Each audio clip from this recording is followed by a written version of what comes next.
Snip, Snap, Snoon. Een verhaal schreven en verteld door Henk Puister. Dag luisteraar. Verleden jaar is de beroemde zanger, dichter, fotograaf en wat naar al Jan Glas begonnen op internet met weblog. Hierop ben van verschillende bekende en minder bekende grunnerstolige schrijvers regelmatig stukjes te lezen, columns. Afgelopen zomer maak ik een vaartal van die columns, luchtig en zomers, over een groepje collega's die in de middagpauze hun stoetje opeten op terras. Ondertijd leveren ze commentaar op wat ze voorbijkomen zijn. Een keur van alle keurde schrijfsels van die verschillende schrijvers is bundeld in een bouwkie die heet Keurt Bestek. En op 19 maart kregen de vele bezoekers van de Dag van de Grunnige Tol vergees zo'n mooie bundel met.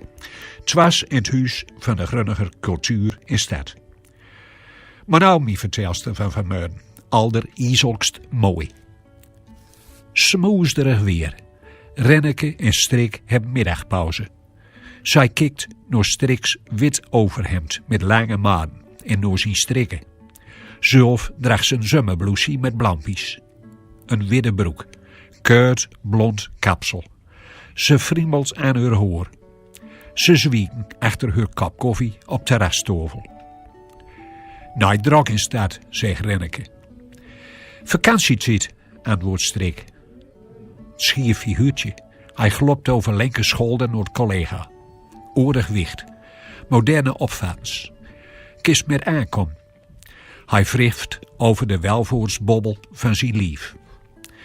Over 14 dagen vertrekst? Ja, zegt Renneke.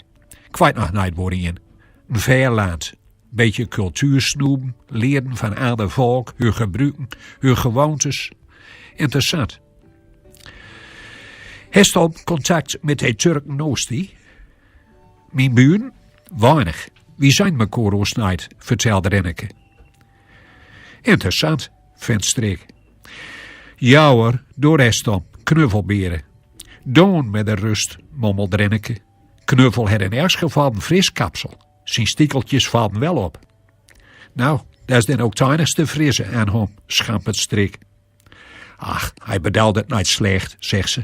Als er maar niet al aan mij zit te vlieden en te glieden. Door hoort niet van. Knuffelberen zet zijn plastic puder op de grond in. Dag mensen, ik heb inkoop doen.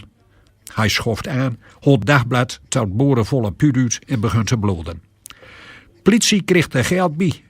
Was veel om te doen, maar het mag van mij. De maatschappij wordt al gewelddaadiger, is toch verrut.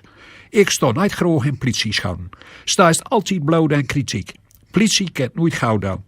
Zedenzoeken, pokkel vol wijk, ondankbaarheid troef. Maar veel meer polities komen. Voor toezicht, hè? Meest dat nou? Vraagt Renneke. Du bist toch zo voor de vrijheid? Ja, tot zoiets is het antwoord. Knuffelbeertje gaat staan, steekt de voeten omhoog. Leven de vrijheid! Hij pakt Strik bij het boren van bezoen, rapt aan zijn strikken. Nou of dat ding. Hij knelt je, man. Ons koninklijke hoogheid, prins Klaus, gaf het gooie voorbeeld al. Doe, onwiezen, scheelt Strik en hij weert hem af. Gelukkig, komt een beetje wind, zegt Knuffelbitje, als ze ook op stouwen zaken let. Ik wil dat ik een rokje aan haar, lekker luchtig.